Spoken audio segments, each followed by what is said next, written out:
The carriage wheels crunched over the gravel of the Ashworth townhouse as the last light of an October afternoon bled through the London sky. Inside, Helena Ashworth, Duchess of Ashworth, stood beside the drawing-room mantel, one hand resting on the cool marble. She had known this meeting would arrive. The Duke's letter, penned in his sharp, economical hand, had informed her he would call at 4 o'clock. No warmth, no greeting, merely a command dressed as a notice. She heard his step in the hall. Even before the door opened, she caught the familiar cadence, unhurried, deliberate, the stride of a man who expected the world to arrange itself around him. The butler announced him, and Julian Ashworth walked in, his dark coat immaculate, his cravat a perfect knot. He looked at her as one might examine a ledger entry, detached, faintly weary. Helena did not curtsy. She inclined her head. "Your Grace." "Madam," he gestured toward a chair. She remained standing. He did not press the point. "I shall be brief," he said, moving to the window. "Our marriage has become a hollow arrangement. We have not shared a true conversation in nearly a year. The affection required to sustain such a union is absent. I have instructed my solicitor to begin proceedings for a divorce."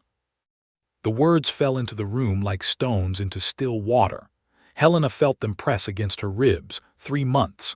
She was 3 months with child, his child, a truth she had discovered only a fortnight ago, alone in her cold bedroom. She had written a dozen letters and burned every one. She had imagined telling him and watching his face soften. That dream dissolved now in the steam of his indifference. She kept her voice steady. "You have determined this alone." "I have." "May I know the grounds?"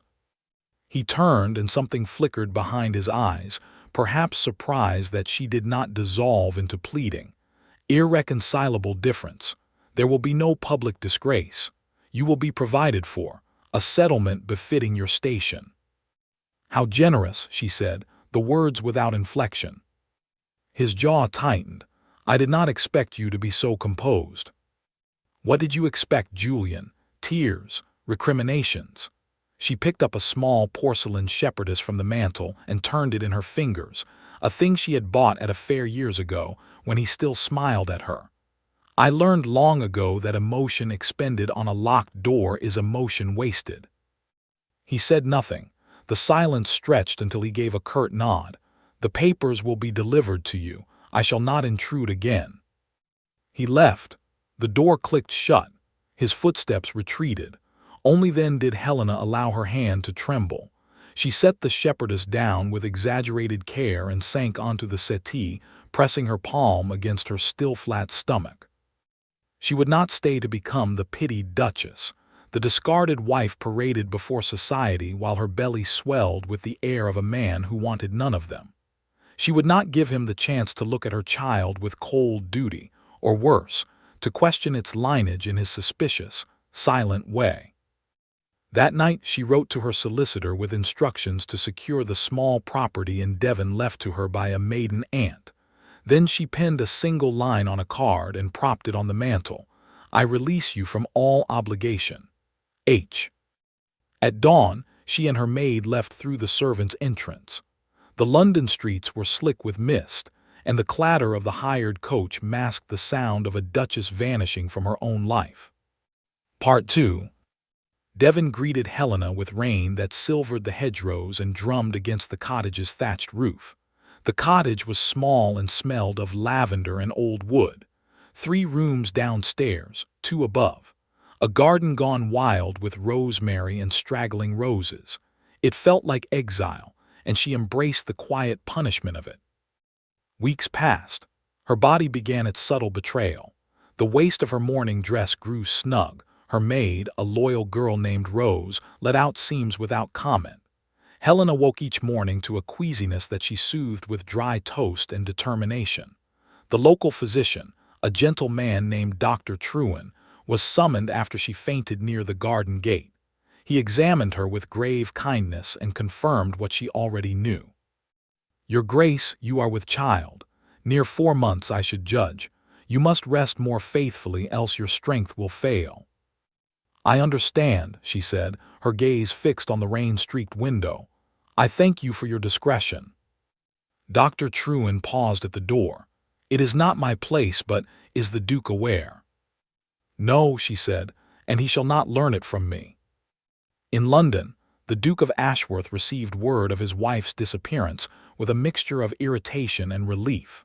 The divorce could proceed with less public scrutiny if she remained out of sight. He instructed his man of business to locate her for the delivery of legal documents, but no great urgency colored the command. He attended his clubs, dined with political allies, and accepted condolences for his unfortunate domestic situation with a practiced stoicism. Yet small things pricked him. Her voice that day in the drawing-room had been too calm. He replayed it. "Emotion expended on a locked door is emotion wasted." The phrase was too precise, too perfectly shaped, as if she had waited years to say it. He did not sleep well. A week later, at a dinner given by Lady Pemberton, he overheard fragments of conversation not meant for his ears. Two women were speaking behind a potted palm.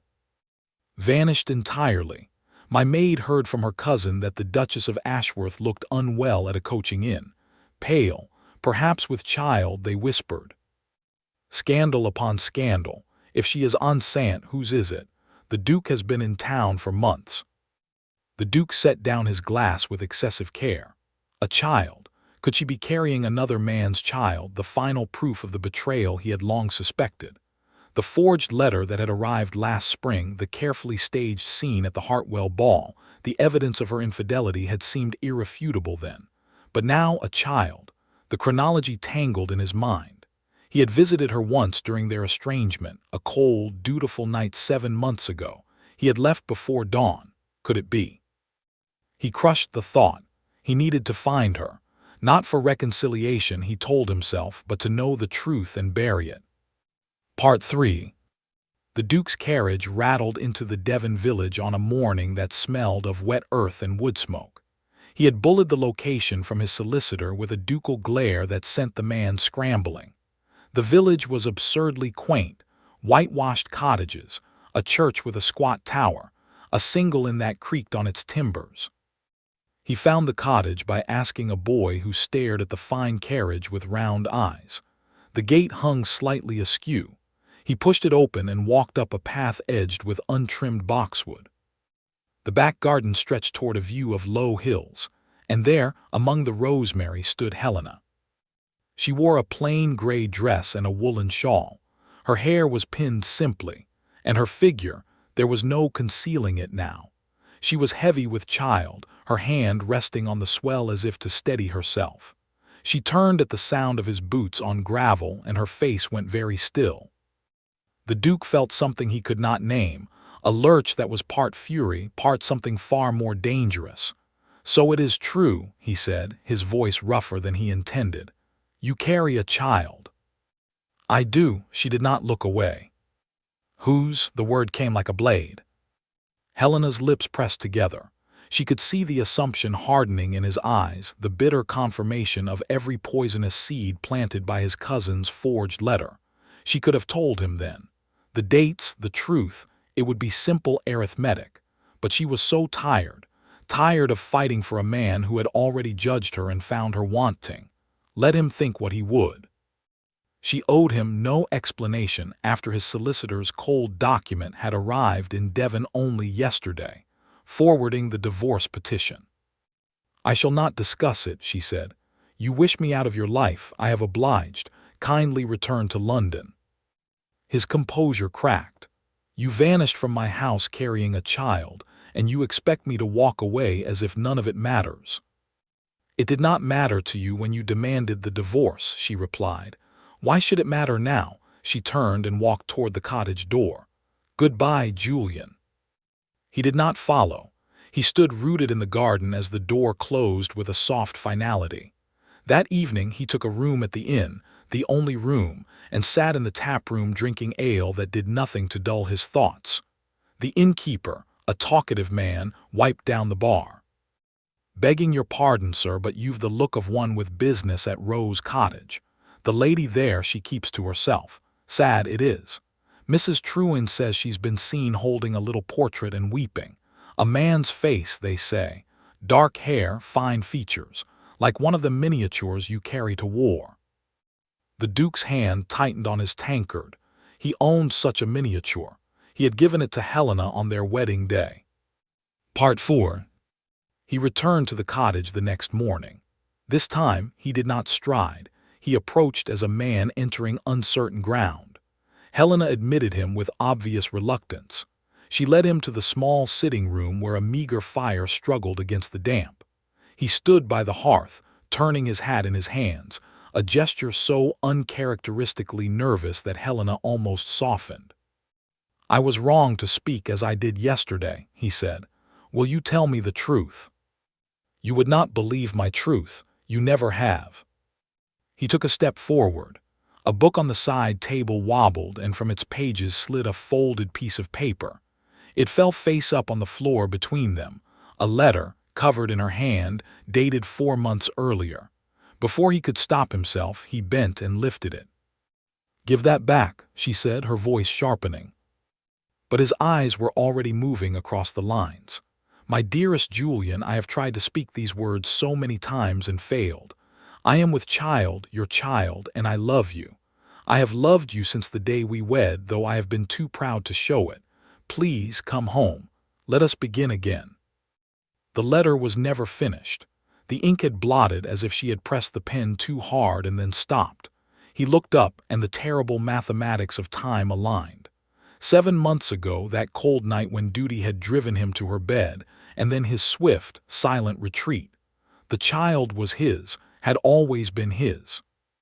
"Helena," he breathed. She stood rigid, her hands clasped at her waist. "You have read what was not meant for you. It does not change anything." "It changes everything." He moved toward her, desperation cracking the shell of his arrogance. "I was a fool, a blind, arrogant fool. I believed there was a letter, a scene at the Hartwell ball. I thought you had taken a lover." "And you never asked me," she said, her voice finally trembling. "You simply withdrew. You froze me out of your life and then announced you were done." "I am not done," he said, and the words were raw. "I was never done. Come back, let me prove." "No," the syllable was soft but absolute. "You wanted a divorce. I am giving it to you. My child and I will manage alone."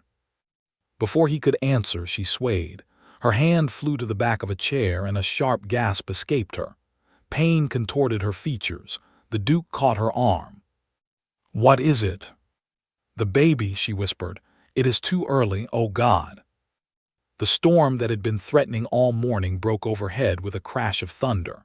The cottage shook. Rain slashed against the windows. The Duke lowered her into a chair and shouted for Rose. He was a duke of the realm, a man accustomed to command, but in that moment he was only a terrified husband running through lashing rain to fetch the midwife. Part 5. The hours that followed stripped him down to the bone. He sat in the tiny kitchen, the midwife's assistant pressing cups of tea into his hands that he did not drink. From upstairs came sounds that carved at his composure: Helena's muffled cries, the midwife's steady instructions, the shuffling of feet. He had faced pistols at dawn with less dread. Near midnight the cries gave way to a new sound, the thin, furious wail of a newborn. The Duke's head dropped into his hands. Sometime later the midwife appeared. "You may see her now, Your Grace, a son, small but strong." He climbed the narrow stairs. The bedroom was dim, lit by a single candle. Helena lay against the pillows, her face white as the linen, her hair damp and clinging to her temples. In the crook of her arm rested a tiny bundle wrapped in a knitted blanket. She looked up as he entered, and in her exhaustion there was no more armor. "Come and see your son," she said. He crossed the room and looked down at the small, crumpled face, the fingers curled like fern fronds. The child's eyes were closed, his lips working in some infant dream. Something inside the Duke, something he had kept locked away since childhood, unlocked and flooded through him. "May I hold him?" She hesitated, then lifted the bundle. He took his son into his arms with a reverence he had never brought to any parliamentary chamber or ducal duty. The weight was nothing. yet it anchored him utterly. "I have a confession," he said, his voice thick. "The proof of your unfaithfulness. It was all a lie. My cousin Frederick. He wanted the title, or at least to wound me. He arranged a letter in a hand resembling yours, a rendezvous at the ball that you never attended. I saw you speaking with a man, a stranger who had asked directions, and the poison had already done its work. I did not question. I simply judged." Helena's eyes filled, but she did not interrupt. "That night I came to you," he continued. "I was still burning with it. I was cold and cruel, and then I left because I could not bear to look at you and doubt. And all the while you were carrying this." He looked down at the baby. "I have no right to ask your forgiveness." "You have no right," she agreed quietly. "But you have it, not because you deserve it yet, but because I will not raise this child in bitterness. You will have to earn the rest." He knelt beside the bed, still holding his son. I will spend my life earning it if you let me." Part 6. They returned to London 3 weeks later, the Duke's crested carriage drawing stairs as it rolled through Mayfair. Helena sat with her son in her arms, the miniature of Julian now worn openly on a chain at her throat. The ton buzzed with speculation. Whispers clung to them like fog. The first real test came at Lady Blanchard's ball. The Duke had insisted they attend, not to hide, but to stand together in the light. Helena agreed, though her heart hammered as they entered the glittering ballroom. She wore sapphire silk that matched her steady gaze. Julian kept her hand on his arm. It was Frederick, the cousin, who struck. He approached with a false smile and a voice pitched to Carrie. "Cousin, how heartening to see you reunited. And a child, no less. How fortunate that the dates align so conveniently with your separation." A ripple of murmurs spread. Helena felt the heat of a dozen stares.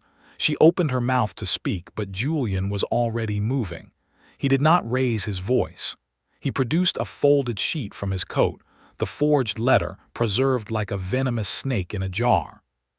"Frederick, your hand is quite distinctive," he said, loud enough for the nearest guests to hear. "The ink, the paper, the very watermark match your private stock. I have also a sworn statement from the courier you paid. You sought to destroy my marriage with a lie, and you nearly succeeded. But my wife is innocent and my son is my own. I will have satisfaction if you ever speak of them again." The cousin's face went gray. He stammered and retreated into the crowd. The music resumed, strained and jangled. Julian turned to Helena. "I should have done that a year ago." She placed her hand over his. "You did it now. That is what matters." That night in the silent townhouse, he gave her the forged letter and a paper written in his own hand. A confession of every jealous thought, every cold silence, every moment he had failed her. She read it by the fire as he watched, his expression that of a man awaiting a judge. Part 7. She set the pages aside and looked at him. The firelight played over the sharp planes of his face, a face she had loved in secret for so long. "You have poured yourself onto this paper," she said. "It must have cost you." "It cost me my pride. I find I do not miss it." She rose and led him upstairs to the nursery that had been hastily prepared, a room that had stood empty for years, now filled with a cradle and soft lamplight. The baby slept. One tiny fist escaped from the blanket. They stood side by side, watching the rise and fall of his chest. "I never stopped loving you," Helena said. "Even when I left, I carried your portrait and wept like a fool. I was so angry, and still I loved you." Julian turned her gently to face him. "Then let us begin. Not as a duke and his duchess bound by contract, but as two people who chose poorly and now choose again. I will never give you reason to leave." She stepped into his arms. He held her as if she were spun glass and steel both, his lips brushing her temple. "I was so afraid you would see the child and still not want us," she whispered. "I want nothing else." They did not need a grand ceremony. The divorce papers, already languishing in some solicitor's drawer, were retrieved and burned in the morning room fire. In the garden on a mild spring day, when their son was old enough to grasp a finger and laugh, Julian watched Helena teaching the boy the names of flowers.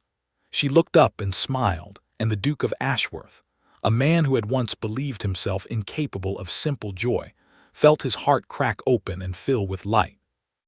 He crossed the lawn and knelt beside them in the grass, careless of his immaculate breeches.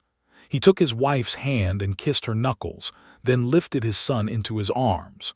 "I have everything," he said, and the words were a prayer answered too late, yet perfectly on time. Helena leaned her head against his shoulder.